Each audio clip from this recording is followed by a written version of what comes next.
What's up, Foundation? What's up, Foundation? Man, y'all back again with your big partner, man. You know what I'm saying? Me, Cartoon One, BKA, the Village Storyteller, man. That's me. Anyway, this one's about an incident that happened on the street one day with me, y'all. This happened on the street one day. It ain't gonna be a real long because it's real trip. Tonight, man, me and my homeboys, we was sitting on my homeboy porch, and we were just talking about stuff used to go on back in the hood, back in the day. Certain homies that had fights with certain homies, and you know what I'm saying, who was tough, who wasn't tough, and you know who whooped who, and who ran who, and who punked who, and who did all this old type of stuff. Who drew down on who. Y'all know how it go in the hood. Another day, you know what I'm saying? But anyway, we was talking. And so anyway, I had remembered an incident that had happened with me and my homeboy Crazy Ray. Oh, but now before I get in the story, I'm gonna tell y'all this. I was in the subway today. Me and one of my homeboys from the set. And we sitting there eating. And a lady walked in. And she walked up to the table. And she said, well. Look who we have here. Mr. Cartoon, the famous YouTuber. I looked at her, I said, do I know you? She was like, no, you don't know me. She said, but I'm a member of the foundation. She said, I recognize your face. She said, I thought you lived in California. I said, I'm from California, but I live in Alabama. She was like, oh, okay. Can I take a picture with you? Sure. So, you know, my homeboy took a picture with me. And I'm tripping because it's getting to the point to where it happened the other day. It happened when I was in LA.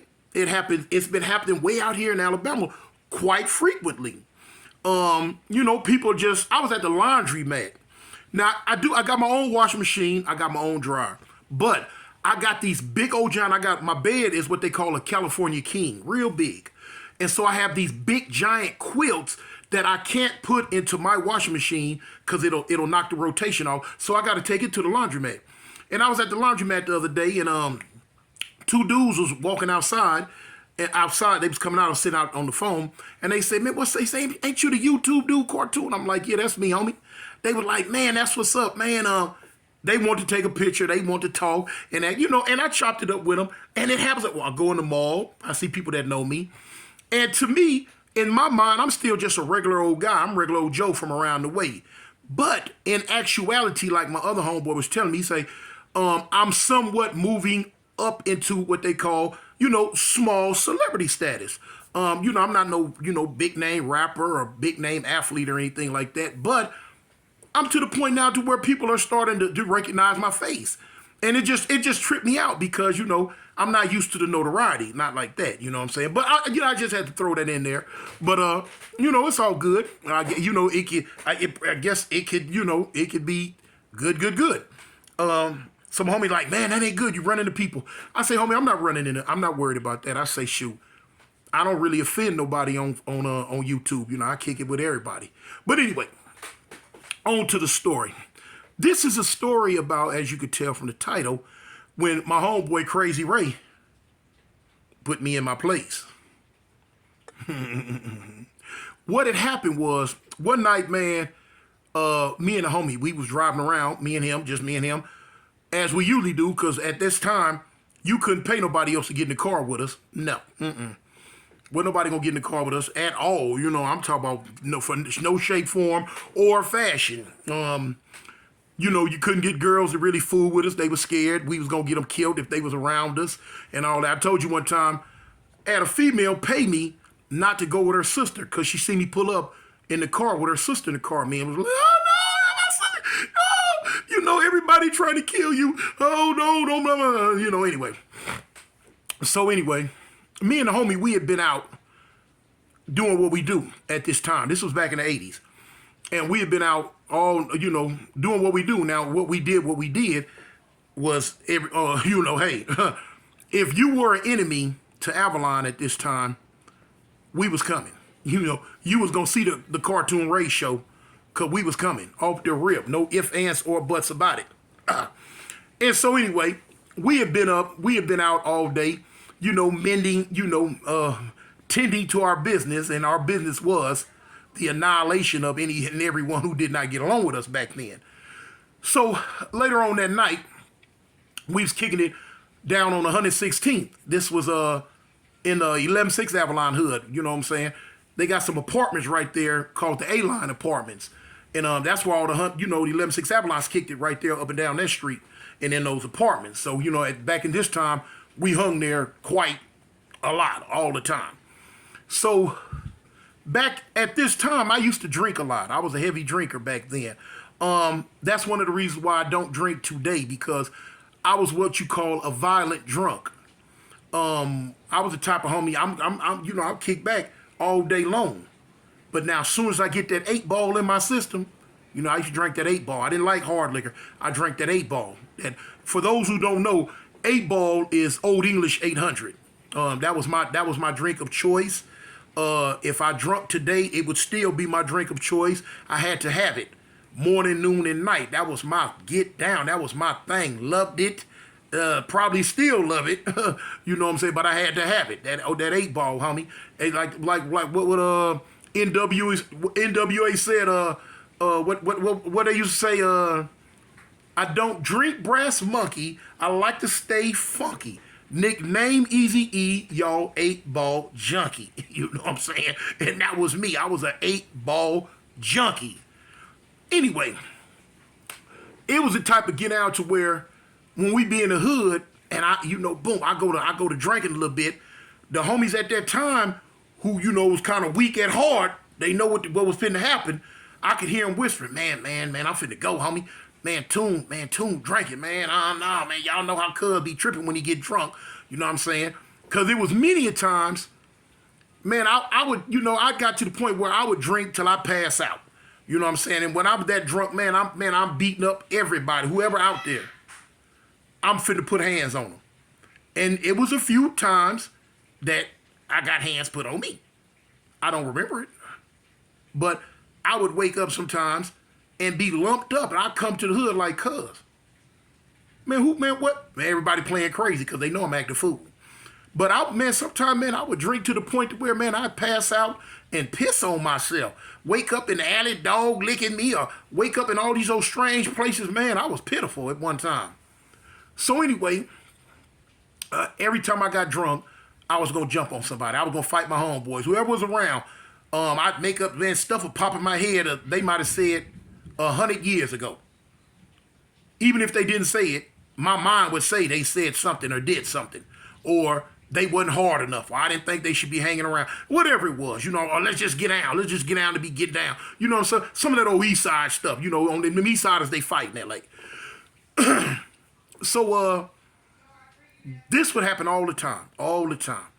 So this one night, I was when I said we was down there on 116th and Avalon, we kicking it, man. We had just, I ain't gonna lie, man, me and the homie, we had just finished putting some work in for the set, and we down there chilling. Boom.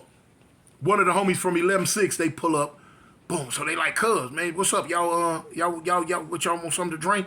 He got some 8-ball in the car, so we go to turning them up. So now the homies from 11-6, they kind of know my get out, but they didn't know my get out as well as the Fire Trays knew it. You know what I'm saying? They just know, man, Toon be tripping sometime when he get drunk, cuz. So, man, I'm drinking. So now, I can tell when it's coming. My eyes get tight.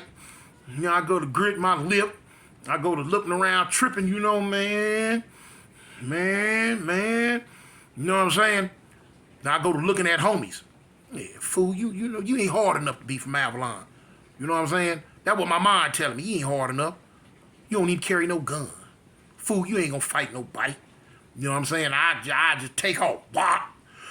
Beat the homies up, cuz. Come to the hood the next day. Homies be all beat up. They be like, dang, cuz. Man, look what you did, Toon, man. That messed up, big homie. Dang, cuz. Woo. I be like, man, I'm sorry, homie, man. Woo, woo, woo. Like I told you, it was a couple of times they laid in the cut on me. I got drunk and they whooped my behind, and I earned it, okay, yeah, little payback, that things got to even out a little bit. But that's how it went back then. So anyway, we down here this one night on 116. We kicking it, you know what I'm saying, at the A-Line Apartments. And I'm drinking, getting drunk. So now I go flip mode. I done went into my thing. I'm finna trip. Now, I had never, ever, in a million years, ever attempted or had ever thought about tripping out on the homie Ray, my homeboy Crazy Way, my brother, my heart, my soul, my other half. I had never, ever brought that to him. And he always around. But I had never thought about bringing that to him. I don't know what happened. I don't know what it was, but this night, say hi, baby. Okay. But this night, I decided I was finna trip on the homie. So, man, I spun around. I remember spinning around. And my homeboy, Ray was real quiet type dude, you know what I'm saying? He was a real fly player type like dude. He didn't make a lot of noise. If he opened his mouth and started talking about something, it was because he had something to say. He didn't grow a lot. He didn't grow hair on his face. He looked like a black Japanese. He had this one hair. This one hair was growing out his face, and he would pull at it all the time. He'd stand there. Everybody be sitting around, standing around, doing it, talking, doing whatever they doing. The homie would just be, kicking it, pulling on that one hair. Now, he'd get it a female. He got something to say to them females. But now he'd kick it, he'd stand around, kick it, he pulling on that one hair. Okay, so now, I remember spinning around. I see him. I don't know what came over me. I don't know what possessed me to push up on my homeboy like that. And I'd never done that.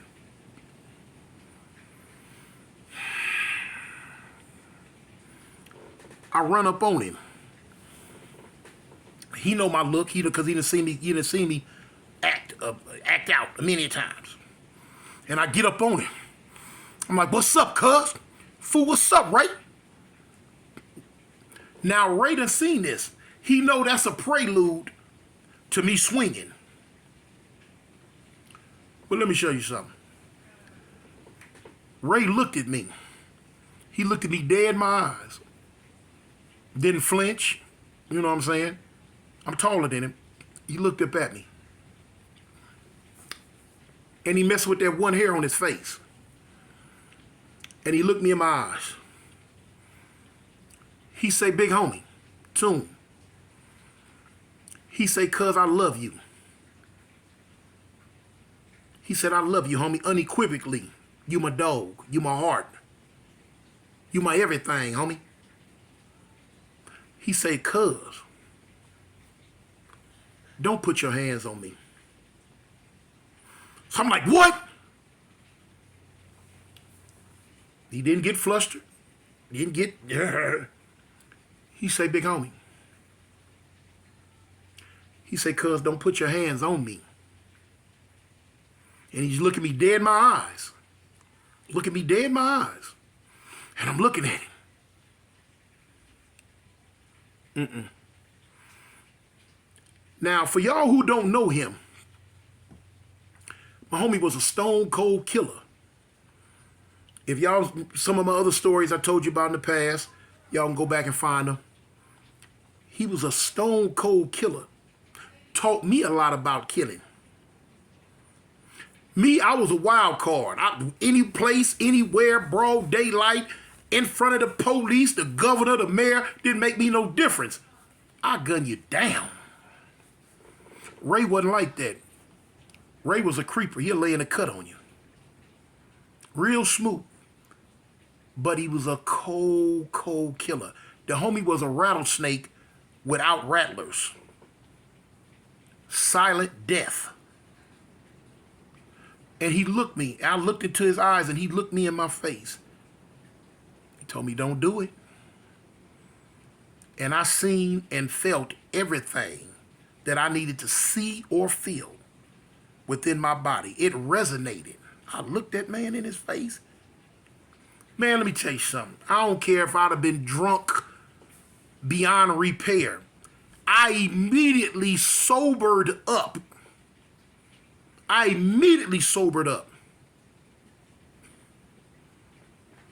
And I backed up and I realized I was looking into the face of the Grim Reaper.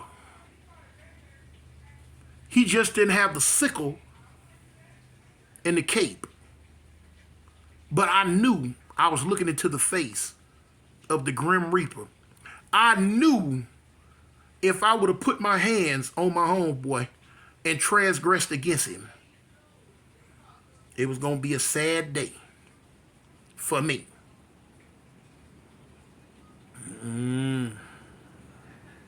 Mama ain't raised no fools. I backed up, looked at him. I backed up and straightened up. And I spun around. I went and found me somebody else to trip on. What? I went and found me somebody else to trip on. No. Anyway, I just had to get that little story out, man. Because I was talking about it with the homeboy. I said, you know what? I got to tell the foundation about this one. Because we all human, man. I don't care how big you are, small you are, how strong you are, weak you are, how tough you think you are, how weak you feel you are. I don't care who you are. Got good sense. You know when the fire hot. Yeah.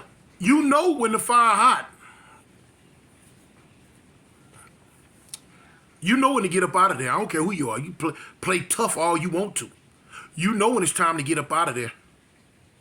You know, ding, ling, ling, ling, ling, ling, ling, ling, ling. You know when you hear that dinner bell, when it's time to come a-running. I heard the dinner bell, y'all. It was time for me to come a-running in another direction. And I can honestly say, I don't think it was nobody else on the planet that could have backed me up in my tracks the way I did that night.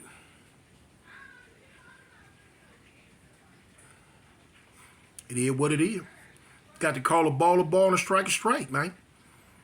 You know what I'm saying? Take the bitter with the sweet. Tell the truth. Let it be known.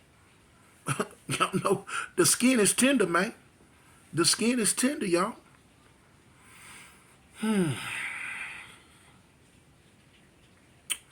That was that story about that. But back to this drinking thing, though. And, you know, I'm through with that. That's just this little part I want to tell you about that. But one of the things that made me stop drinking, man, was a lot of times when I would get drunk, pissy drunk, and pass out, the homies would kind of take me to either my girl's house or sometimes they would take me to my mama's house. On this one occasion, I got super duper drunk, and the homies that took me, they drove me to my mama's house and parked my car with me in it in the backyard. They went to the front, you know, told her, hey, look, Cartoon in the back. He drunk. He gonna sleep it off. He back there in the car. So I guess moms told him, okay, or whatever. Back during this time, man, I was in so much stuff.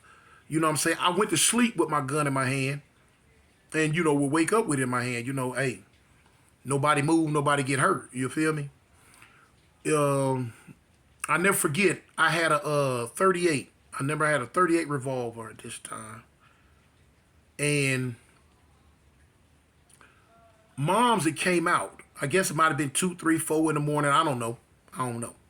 She had came outside to check on me, and I was in the passenger seat. I was in the front seat of the car, but in the passenger seat.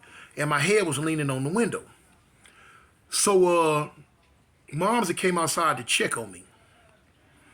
And she was tapping at the window. Pat, pat, pat, pat, pat, pat, pat, pat, pat, pat, pat. trying to, make sure I'm okay.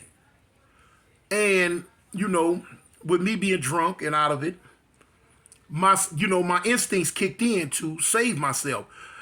During this time, I was shooting at someone or being shot at every day.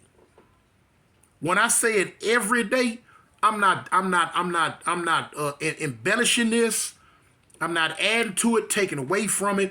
I'm giving it to you exactly what it was in the raw. I was about that life back then. I was either shooting at or being shot at every day. I didn't know what direction it was going to come from sometimes. Stop at a light, I'm talking about windows just getting shot out. Going, driving down the street, on the freeway, wherever. Because fools knew my car. Fools knew my car. And they knew me. You feel me? It was back then, we stop at a light. Don't look at me. When I look over at you in your car, first thing I'll do, I'm going to give it up. Bang! Don't act like you don't like what I threw up or act like funny, give me no funny vibes. I'm dumping off the rip. I don't give a goddamn broad daylight. I don't care. At the, in four-way intersection, I don't care. I was dumping. What's up? Fool, this Avalon. Anyway, after you go so long with that type of mentality and living that type of life, some things become automatic. And what had happened when Moms came out there and she tapped at that window, I rose up with the heat and I tried to shoot. In my mind, I was squeezing the trigger because I rose up and seen the silhouette through the window and was trying to shoot. But I guess it just wasn't, but I thought I was shooting. I heard her scream, ah! Later on, I found out that was Mom's. Scared her. And she ran off. I passed back out. I laid back down and passed back out. Needless to say, the next day, I caught an earful of it. Don't never come around here no more. Woo, woo, woo, woo, woo, woo. I wasn't living there or nothing. I hadn't lived with Mom since I was 14, but now sometimes the homies would take me there. Don't never come around here no more. And I'm like, all right, you know what I'm saying? But that right there would stop me from drinking. That's the incident. When I realized, man, I got so drunk to where I could almost pop Moms. I stopped, y'all. But anyway, I just had to get that one in, y'all. I just had to get that, get that little quick thing in. Y'all know me, man. I'm Mr. Cartoon, man. BKA, the village storyteller, homie. Hey, gang, and don't bang, homie. This Avalon. Gangsters. I'm out.